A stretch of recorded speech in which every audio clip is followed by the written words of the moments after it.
고마우신 하나님, 오늘도 이렇게 새날이 밝았습니다. 무엇보다도 우리 주님의 이름을 부르며 또 시작하게 하신 것을 고맙고 감사드립니다. 오늘도 정말 우리 앞에 건널 수 없는 홍해 같은 것이 생길지라도 믿음으로 그 홍해를 건널 수 있도록 도와주시고, 항상 우리 안에, 내 안에 내주하시는 성령님의 능력과 성령님의 자비하심, 돌보심, 이런 것들을 신뢰하면서 주의 영에 이끌리는 오늘 하루가 되게 하여 주시옵소서. 평화로운 이런 정말 삶을 사모합니다. 큰 소리 나거나 또 여러 가지 다툼이 일어나거나 고소와 연관된 일을 당하거나 이런 일이 생기지 않도록 우리 주님께서 은혜를 베풀어 주옵시고, 항상 그리스도 안에서 참된 평화의 삶을 살아가는 오늘 하루 또 복된 날 되게 하여 주시옵소서. 감사드리고 예수님의 이름으로 기도드립니다. 아멘. 오늘 주시는 말씀은 우리 출애굽기 14장 13절입니다. 출애굽기 14장 13절 말씀, 13절과 14절까지 보겠습니다. 모세가 백성에게 이르되 너희는 두려워하지 말고 가만히 서서 여호와께서 오늘 너희를 위하여 행하시는 구원을 보라. 너희가 오늘 본 애굽 사람을 영원히 다시 보지 아니하리라. 여호와께서 너희를 위하여 싸우시리니 너희는 가만히 있을지니라. 아멘.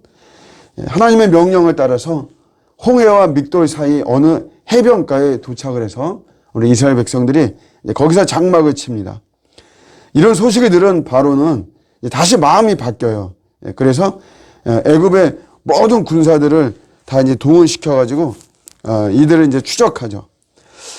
백성들 입장에서는 이제 앞에 홍해 바다가 있고 뒤에는 애굽의 군대가 살기를 가지고 쫓아오죠. 점점 이제 다가오니까 공포에 떨면서 모세를 원망합니다. 이러면서 해서는 안 될 말을 하는데 애굽 사람을 섬기는 게 더 낫다는 거죠. 우리가 그러니까 애굽으로 돌아가자는 것이에요. 그러니까 이 말은 정말 하면 안 되는 것이거든요.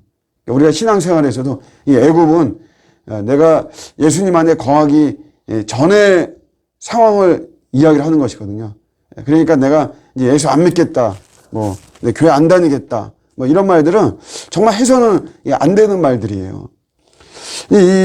이스라엘 백성들이 이제 이런 말을 하고 하니까 여기에서 모세가 하는 말이 이제 오늘 본문입니다. 잠잠히 있어라, 이제 이런 말 하죠. 잠잠히, 가만히 이제 있어라. 가만히 서서, 그 다음에 가만히 있을지어다. 하나님이 싸우신다는 거죠. 가만히 있어라. 이제 이거는 이제 어떤 부정적인 말들 이런 거 하지 말고, 의심하지 말고 하나님을 신뢰하고 이런 의미를 포함하고 있는데, 사실 본질은 뭐냐면 무능함을 인정하라는 것이에요. 우리가 가만히 있자, 가만히 있어서 하나님 하시는 것을 보자. 이럴 때 이게 나의 무능함을 인정하는 이런 모습이 이게 본질입니다. 그럴 때 하나님이 반드시 도우신다라고 하는 것이죠. 제가 이제 우리 5월달이 되고 하다 보니까 이제 가정에 대한 이런 책들을 좀 보면서 자녀 양육에 대한 이제 책을 보는데, 최고의 양육이 뭐냐? 우리 부모들은 어쨌든 자녀를 잘 키우고 싶어 하잖아요. 요즘은 이제 할머니, 할아버지들이 또 손주들 키우고 막 그러는데, 근데 가장 최고의 양육은 뭐냐면 부모로서 내가 무능함을 인정하는 것. 여기에서부터 이제 시작이 된다 이겁니다. 이런 자세에서부터 내가 한번 우리 아이를 남묻지 않게 키워봐야 되겠다라고 하는 어떤 열정과 그런 것보다도 난 참 무능하다. 내가 이런 자녀를 참 키우기에 참 역부족이다 라고 하는 이런 무능함을 고백하고 인정하는 것에서부터 최고의 양육은 시작이 된다라고 하는 것이죠. 사실 우리들은 이제 여러 가지 자녀들을 통제를 좀 많이 하죠. 통제. 그래서 이제 세 가지의 통제가 있는데, 하나는 자녀들을 두려움으로 통제합니다. 이제 주로 협박을 하죠. 너 이거 안 하면 내가 뭐 어떻게 하겠다. 용돈을 주지 않겠다. 이런 협박으로 통제를, 두려움을 줘서 통제하기도 하고, 보상으로 통제합니다.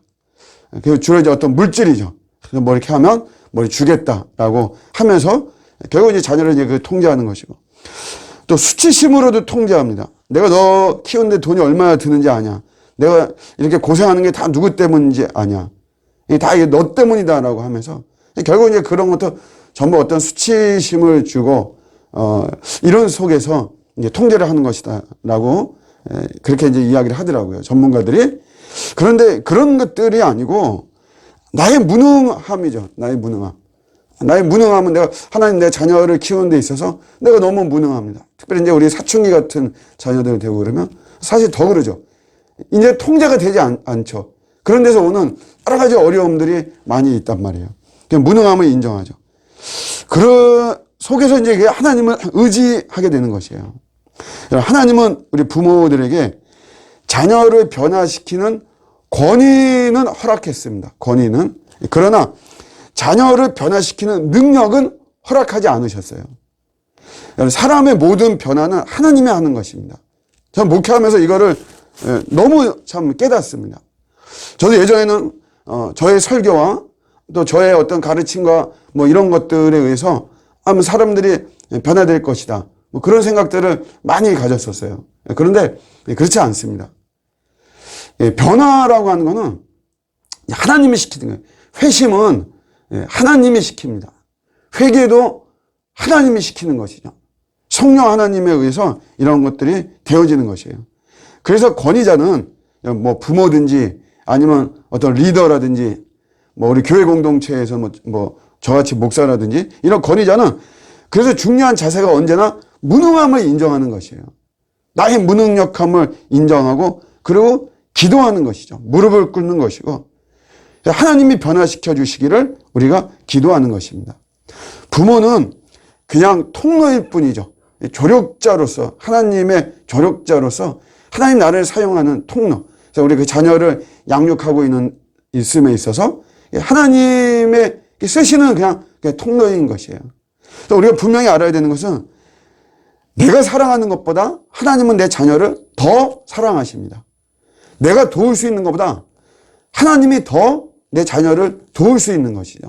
우리는 그것을 인정하고 나의 무능함을 고백하고 내가 엎드려 기도하는 것입니다.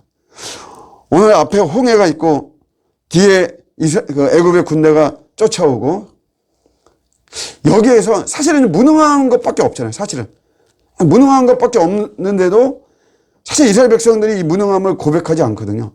저희들도 마찬가지죠. 제가 어제 철야 기도하면서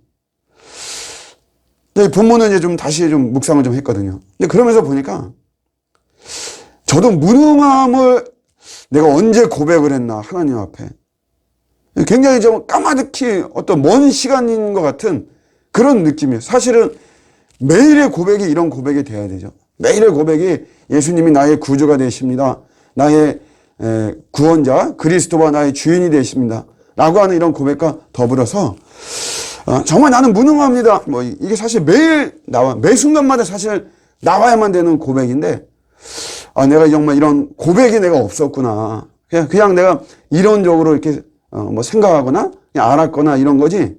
내가 정말 내 마음에서 나오는 실질적인 이런 고백이 없었구나.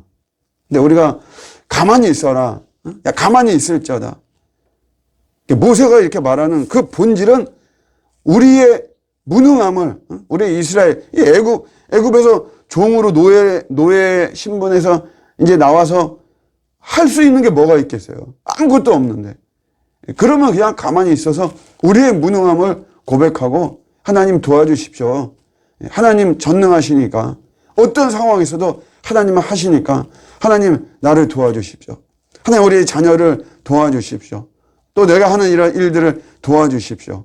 우리가 기도하는 것밖에 사실 없는 것이거든요.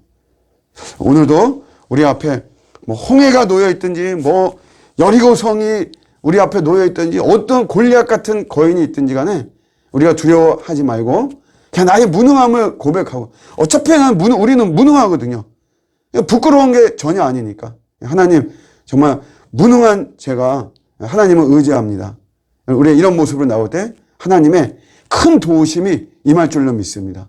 오늘도 어떤 상황 속에서도 우리 승리하는 저와 여러분들의 오늘 하루가 되시기를 주님의 이름으로 축복합니다. 아멘.